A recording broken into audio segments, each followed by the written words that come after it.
हमारे यहाँ एनटीपीसी ने सौतेला व्यवहार किया है। 1985 में जो अधिग्रहण किया मैम, अधिग्रहण करने के बाद किसानों के संग जो ज़मीन में असमानता बढ़ती गई, किसी सभी को समान मुआवजा ना देकर किसी के शकल देख के मुआवजा दिया गया। अब हमें कोई सामान लेना है या बैंक जाना है तो हम एनटीपीसी जाएंगे ना, इधर उधर थोड़ी जाएंगे कहीं। एनटीपीसी में बैंक है, सारी चीज़ें एनटीपीसी में, वहाँ जाने भी नहीं देते हैं लोगों को। तो अपनी आवाज़ उठाना क्या उन लोगों को बुरा गुनाह लगता है मैम? यही कहते हैं कि अगर तुम अपनी आवाज़ उठाओगे, तुम मांग मांगोगे तो हमारी छवि खराब होती है, इसलिए हम तुम्हारी कोई भी मांग नहीं मानेंगे। देखिए, डीएम साहब ने आश्वासन दिया है, लेकिन हमें 4 साल से आश्वासन मिलते आ रहे हैं। मैम अभी यहाँ जो लोगों को रोजगार दिया था वो भी शकल देकर दिया था।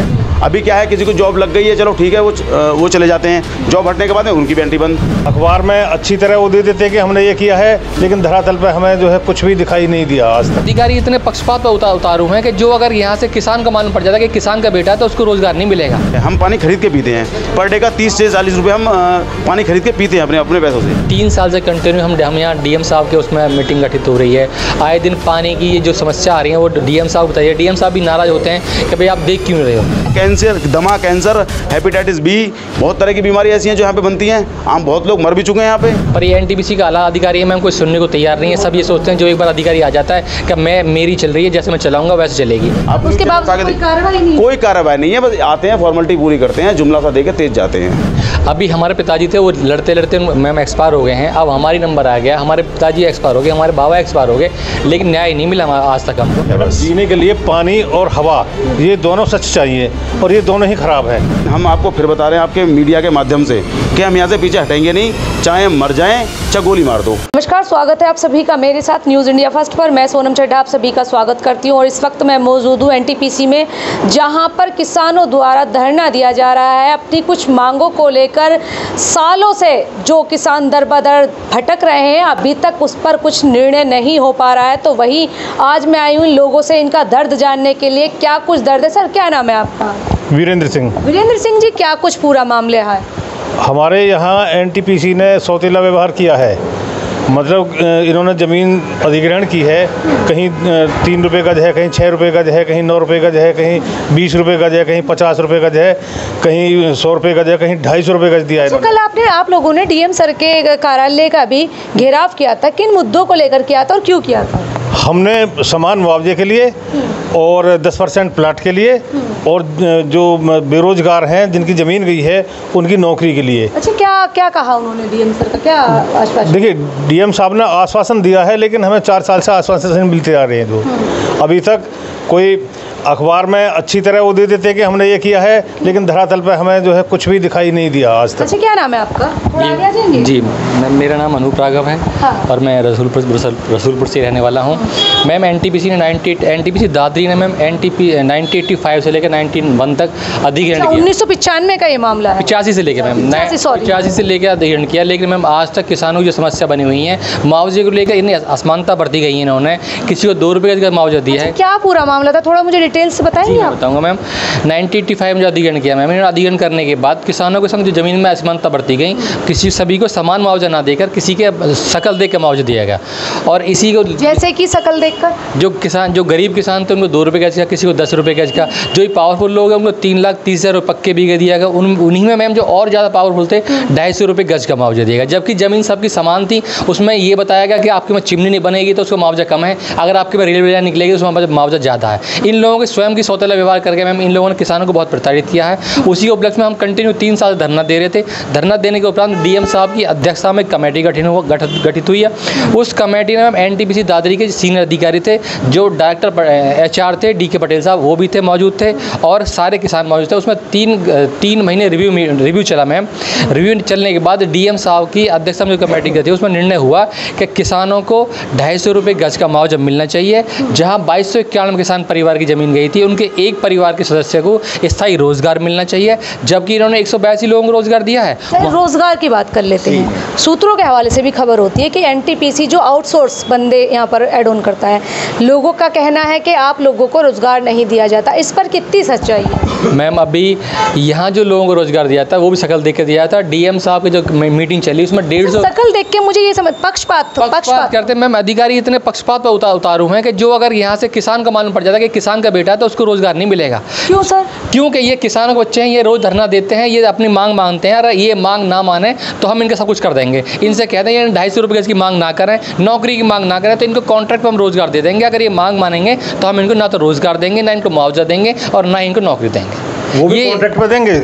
ये सरकारी मतलब गवर्नमेंट एनटीपीसी परमानेंट नहीं दे रही, वो भी कॉन्ट्रैक्ट पे देंगे। ये जो अगर इनकी खिलाफत ना करें, अपनी सच्ची बात नहीं रखें तो ये मतलब नौकरी नहीं देंगे। जो अगर क्या कहते हैं? ये कहते हैं तुम तो जो उससे जुड़े हुए हो, मतलब धरने से, उनसे किसानों के उससे दो, तो अपनी आवाज़ उठाना क्या उन लोगों को बुरा लगता है? गुनाह लगता है मैम। यही कहते हैं कि अगर तुम अब अपनी आवाज़ उठाओगे, तुम मांग मांगोगे तो हमारी छवि खराब होती है, इसलिए हम तुम्हारी कोई भी मांग नहीं मानेंगे, चाहे आप कहीं भी चले जाइए। अच्छा, एनटीपीसी के जो अधिकारी हैं उन लोगों का क्या कहना है? कभी उन लोगों के द्वारा आपको आश्वासन दिया कि ऐसा कुछ हो जाएगा? लेकिन हालांकि काफ़ी लंबा अंतराल हो गया आपको अपनी मांग रखते रखते हुए, अभी तक इस पर कोई डिसीजन नहीं आया है, या फिर जो शासन प्रशासन है इस और ध्यान ही नहीं दे पा रहे हैं? नहीं, एनटीपीसी के अधिकारियों का कहना है कि ये पुराना मामला हो गया, इस अवार्ड को हम खोल नहीं सकते हैं, लेकिन अगर ऊर्जा मंत्रालय चाहें या सीएमडी साहब चाहें वो कर सकते हैं, और हम चाह के भी कुछ नहीं कर सकते, इसलिए हमें तो हमेशा मना ही करना पड़ेगा। और जो अगर ऊपर से अधिकारी कर देंगे तो हमें मान्य होगा। अभी ऊर्जा मंत्रालय आप लोगों ने कुछ किया? ऊर्जा मंत्रालय में कई बार बात होने के बाद अभी ऊर्जा मंत्री 6 तारीख में हमारी ऊर्जा मंत्री से बात हुई है, उनको हमने सारे तथ्य दिखाए हैं। उन्होंने सीएमडी साहब से स्पष्ट बोला कि जब किसानों की मांग जायज़ है, किसानों को हक बनता है, तो दे क्यों नहीं रहे उन्हें। और जो डीएम साहब की कमेटी जो बनी थी, उसकी रिकमेंडेशन जो सीएमडी साहब को भेजी गई हैं, उसको फॉलो करिए, उसको लागू करिए। जो किसान आज तक मांग करते आए हैं, जब कमेटी ने भी दे दिया है कि 250 रुपये गज का बनता है इनका किसानों का, एक नौकरी बनती है, तो दे क्यों नहीं रहे हो। उसी पक्ष में भी अभी सीएमडी साहब से वार्ता होनी है, वो वार्ता हो नहीं पाई है, उसके वेट में है मैम हम लोग। तो अभी जो डीएम सर ने आश्वासन दिया वो कितने टाइम का दिया है? डीएम साहब से जो बात हुई कल, उन्होंने 1 सप्ताह का समय मांगा कि 1 सप्ताह के अंदर आपके सीएमडी साहब से वार्ता करा दी जाएगी। मैम यहाँ पे इसके अलावा जो है किसानों की समस्या तो है ही है, लेकिन आसपास क्षेत्र में इतना पानी दूषित हो चुका है एनटीपीसी के गंदे पानी निकलने के कारण, कि ना तो उसको पशु पी पाते हैं, और जो किसान जो और अन्य लोग पी रहे हैं उनको दुनिया भर की हेपेटाइटिस, कैंसर जैसी घातक बीमारी हो रही है। आए दिन आप किसी भी गांव में देख लो उठा के एक न एक पोल्यूशन कैसे फैल रहा है, दूषित जल कैसे हो रहा है, मतलब थोड़ा बताएंगे? ये केमिकल का और उसका गंदा पानी उसमें डालने हैं, मतलब सीवर का जो ये नाले में डाले हैं। फैक्ट्री के गंदे पानी की वो सेंट्रल ड्रेन है, इसमें डाले हैं, वो उसी से पानी सारा दूषित हो रहा है। कैंसर के क्या कैंसर पॉल्यूशन फैला है, यहाँ चिमनी गंदा तो गंदे इतनी पॉल्यूशन निकल रही है। सर बताएं, क्या नाम है आपका? गोपाल शर्मा, और मैं ऊंचा आमीपुर से हूँ। और पॉल्यूशन का मामला ऐसा है, यहाँ से कोयले से जलने से जो राख बनती है वो हवा के दबाव से चारों तरफ घूमती है, फैलती है एरिया में, उससे हवा और पानी दोनों दूषित हो रहे हैं, जिससे भयंकर बीमारियों का शिकार क्षेत्र हो रहा है। इसका कोई किसी भी स्तर पर कोई भी निराकरण नहीं है। सब जगह हमने ये मुद्दे उठाए, हर जगह। कैसे सबूत दिया, सबूत किस चीज़ का दिया? जो कैंसर से मरे हैं हॉस्पिटल से, उनके मरीजों के साथ रिपोर्ट जो मिली है वो हमने रिपोर्ट भी सौंप दी है। कितनी संख्या होगी लगभग? हमने तो 20-25 का तो दे दिया था। तो क्या आपको लगता है वो दूषित जल और हवा से ऐसा? बिल्कुल मैम, दूषित जल से हुआ है। आप किसी भी गांव में जाके पानी का सर्च कर देंगे तो पीला पानी पड़ जाता है, हाथ में लेते पीला पानी पड़ जाता है। हमें लगता नहीं है कि इस पानी पीने से कोई व्यक्ति कैसे मैनेज कर रहे हैं? अभी मैम एनजीओ टीम आती है, सर्च करती है, कहती है पानी पॉल्यूशन है, आप आरओ से पीजिए, या जो गांव में चिमनी वो लगी हुई है पानी टंकी उनसे पीजिए। पानी टंकी पीने के बाद पानी मौसम हो पा रहा है, लेकिन मैम से कोई पीने का गाँव से ला रहे हैं, वो मतलब गाड़ी में लाते हैं बोतल और वाटर, वो सप्लाई कर रहे हैं, वो उसे मोल ले लेके पी रहे हैं। अच्छा, आपको क्या लगता है? तो फिर ये कहें कि जो एनटीपीसी के शासन प्रशासन है आप लोगों की तरफ गौर नहीं दे रहे, या फिर आप अपनी बातें उन तक सही मायने में पहुंचा नहीं पा रहे? अभी 3 साल से कंटिन्यू हम यहाँ डीएम साहब के उसमें मीटिंग गठित हो रही है। आए दिन पानी की जो समस्या आ रही है वो डीएम साहब भी नाराज होते हैं कि भाई आप देख क्यों रहे हो। पर एनटीपीसी का आला अधिकारी में कोई सुनने को तैयार नहीं है। सभी सोचते हैं जो एक बार अधिकारी आ जाता है कि मैं मेरी चल रही है, जैसे मैं चलाऊंगा वैसे चलेगी। और एनटीपीसी जो अधिकारी ठेकेदारी नौकरी के लिए जो आते हैं यहाँ मेडिकल बेसिस पर आ जाते हैं, उसके बाद उनको यहाँ पे वापसी हो जाती है, जो चाहे वो करते हैं। और जो जितनी भी जो एनटीपीसी जो कॉन्ट्रैक्ट वाली बेसिस पर नौकरी लग रही है उनमें भी अपने चलाते हैं। जो उनके लिंक में लोग होते हैं उनकी तुरंत नौकरी लग जाती है, और जो किसान बच्चे होते हैं उन्हें 6 महीने टाला जाता है। उसके बाद भी उनका कहते हैं इंटरव्यू खराब है, कुछ खराब है। गवर्नमेंट जॉब होती है या फिर संविदा टाइप कुछ? मैम गवर्नमेंट जॉब में तो 22 से 91 किसान परिवार गए थे, जमीन गई थी, उनको 182 लोगों को स्थायी रोजगार मिला है। उसके अलावा जो है वो अन्य जो है वो तो कॉन्ट्रैक्ट नौकरी पर लिए जो डिमांड कर रहे हैं उनको वो भी नहीं मिल पा रही है, और स्थायी नौकरी के तो ये टालते रहते हैं कि हमारे कॉर्पोरेट सेंटर में पेंडिंग चल रही है, जब वहाँ से डिसीजन होगा तब मिलेंगी। दुख आप झेल रहे हैं और आउटसोर्सिंग लोग जो है वो रोजगार पा रहे हैं। जी मैम, पॉल्यूशन मैम। हमने ये भी बात रखी कि वन टाइम सेटलमेंट जो इन्होंने और प्रोजेक्ट में दिया, कहाँ कोरबा में दिया था, कोरबा में, लारा में 40 लाख रुपए जिनकी जमीन गई है, नौकरी नहीं लगी, उसके बदले में दिए हैं, लेकिन वो इसे हमारे किसानों के लिए यहाँ के लिए वो लागू नहीं कर रही। ये किसी बात को मानने के लिए तैयार नहीं है। जो मतलब अभी तक आपको क्या आश्वासन दिया? आपको लगता है कि इन फ्यूचर आने वाले टाइम में जो आपकी मांगे हैं, जो आप लगातार धरना प्रदर्शन कर रहे हैं 1985 से, तो उस पर अभी तक कोई सोल्यूशन नहीं निकल पाया? क्या आपको लगता है कि आपका जो धरना प्रदर्शन है, आप लगातार जो स्ट्रगल कर रहे हैं, लगातार धरना दे रहे हैं, उससे आपको क्या लग रहा है कि आने वाला टाइम ऐसा कुछ हो पाएगा? अपने बच्चों के भविष्य के लिए आप लोग लड़ रहे हैं। मैम अभी हमारे पिताजी थे, वो लड़ते लड़ते मैम एक्सपायर हो गए हैं। अब हमारी नंबर आ गया, हमारे पिताजी एक्सपायर हो गए, हमारे बाबा एक्सपायर हो गए, लेकिन न्याय नहीं मिला आज तक हमको। अब मेरा नंबर आ गया, मैं इसमें लगा हुआ हूं। पर मुझे लगता है कि जब मेरे पिताजी चले गए उनको न्याय नहीं मिला, मुझे क्या न्याय मिलेगा। लेकिन क्या है कि डीएम साहब जो वो कहते हैं कमेटी बनी है, कमेटी जो रिजल्ट आया उसमें तुम्हारे लिए मांग मानी गई है, तुम्हारी मांग जायज हैं और तो मिलना चाहिए, लेकिन अभी वेट कर रहे हैं मैम। अब सीएम साहब से वार्ता होगी, उसके बाद देखते हैं क्या होता है। पोल्यूशन की लगातार मार है, एनटीपीसी के लोग परेशान हैं, चिमनियों से निकलने वाला धुआं और पानी जल को दूषित कर रहा है, वायु को प्रदूषित कर रहा है, लोगों में कैंसर जैसी बीमारी फैल रही है। लोगों का कहना है जो कैंसर से मरे हुए लोग हैं उनका साक्ष्य भी है, दिखा सकते हैं, यहाँ पर जांच भी की गई है, उसमें भी ये सब चीजें दूषित पाई गई हैं। दोबारा जान लेती हूँ, क्या नाम है आपका? मेरा नाम रिंकू राजपूत है। क्या कुछ पूरा यहाँ पे आपको मैं बता दूं, देखो ये एनटीपीसी वाले हैं, ये अगर आप एंट्री करेंगे ना, हम अभी तुरंत हमसे पास मांगेंगे अंदर एंट्री करने के लिए, ठीक है। अगर उनके कोई बंदे हैं जो जॉब कर रहे हैं वो तुरंत अंदर जाएंगे। अगर कोई 24 गांवों का बंदा अंदर जाता है तो उससे पूछा जाता है क्यों जा रहे हो, कैसे जा रहे हो, किस चीज के लिए ये मांगते हैं अंदर जाने के लिए। क्यों अंदर नहीं जा सकते? अब वो तो बताएंगे ना। हाँ, अब हमें कोई सामान लेना है, बैंक जाना, तो हम एनटीपीसी जाएंगे ना, इधर तो थोड़ी जाएंगे कहीं। एनटीपीसी बैंक है, सारी चीजें एनटीपीसी में, वहाँ जाने भी नहीं देते हैं लोगों को। अभी क्या है, किसी को जॉब लग गई है, चलो ठीक है, वो चले जाते हैं, जॉब हटने के बाद उनकी एंट्री बंद। तो ऐसा क्या है अंदर जो मतलब पास मांगा जाता है, कुछ बताइए। बच्चे मैं बता रहा हूँ ऐसा क्या है। अब ये बोलते हैं कि आप जाके अंदर बच्चे बदतमीजी करते हैं, ये करते हैं, जबकि करते सारे वहीं के लोग बदतमीजी, अंदर के लोग बच्चे किसानों को परेशान कर रहे हैं बस, ठीक है। अब देखो आप कह रहे हैं प्रदूषित जल की, तो आप साथ साथ देख लीजिए, यहाँ पे नल है, एनटीपीसी का नल है, पानी आ रहा है यहाँ से, ठीक है। ये बाल्टी में देखिए, इसको 10 मिनट आप रख दीजिए, अब ये पीला हो जाएगा। और ऐसा ही तमाम गांव के अंदर यही स्थिति बनी हुई है। हम पानी खरीद के पीते हैं, पर डे का 30 से 40 रुपये हम पानी खरीद के पीते हैं अपने पैसों से। तो मतलब आप लोग कहने वगैरह मंगाते हैं तब आप उससे बिल्कुल बिस्लरी का पानी होता है या फिर कोई भी आरओ का पानी होता है, मंगाते हैं दादी से या कहीं और आसपास के गाँव से, वहाँ से लेकर के हम पीते हैं। और देखो अभी यहाँ पे गाड़ी दुनिया भर की चलती है, राख निकलती है, उससे इतना धूल उड़ता है कि मतलब कोई अगर आदमी चला भी जाए ना, भूत बन के वापस आएगा वहाँ से। वो ये स्थिति है। कैंसर क्या लगता है कि कैंसर इसी वजह से? बिल्कुल बनेगी जी। कैंसर, दमा कैंसर, हेपेटाइटिस बी, बहुत तरह की बीमारी ऐसी है जो यहाँ पे बनती है। हम बहुत लोग मर भी चुके हैं यहाँ पे। कोई कार्रवाई नहीं है, बस आते हैं, फॉर्मेलिटी पूरी करते हैं, जुमला सा देकर तेज जाते हैं। ये स्थिति यहाँ पे है। बस जीने के लिए पानी और हवा ये दोनों सच चाहिए, और ये दोनों ही खराब है।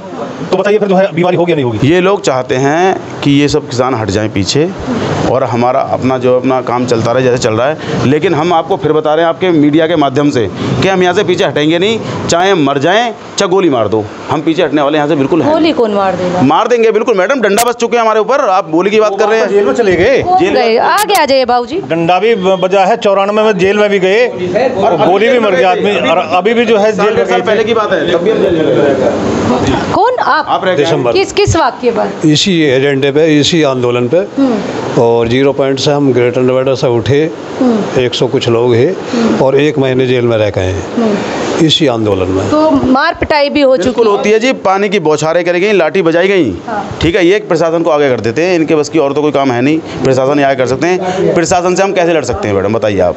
जहाँ एक और प्रधानमंत्री नरेंद्र मोदी जी की जगह जगह योजनाएं चल रही हैं, स्वच्छ जल, दूषित हवा जैसे बता रहे हैं, वायु किस तरीके से यहाँ पर लोग ग्रहण कर रहे हैं, पानी किस तरीके का मिल रहा है। प्रधानमंत्री नरेंद्र मोदी जी की योजनाओं के चलते एनटीपीसी के लोग त्रस्त हैं ये दूषित पानी पीने के लिए। और लगातार मैं आपको सुना रही हूँ कि लोगों का कहना है कि इस पीने वाले पानी से और ये जो दूषित हवा लोगों में जा रहे हैं उससे कई प्रकार की यहाँ बीमारियाँ पनप रही हैं, जिसके चलते लोगों की जान गई है। और क्या कुछ कहना चाहेंगे, क्या बातें रखना चाहेंगे आप अपनी? मैं मीडिया के माध्यम से हम यही बात रखना चाहते हैं कि जो किसानों की जो जायज़ मांग है उनको जल्द से जल्द पूरा किया जाए।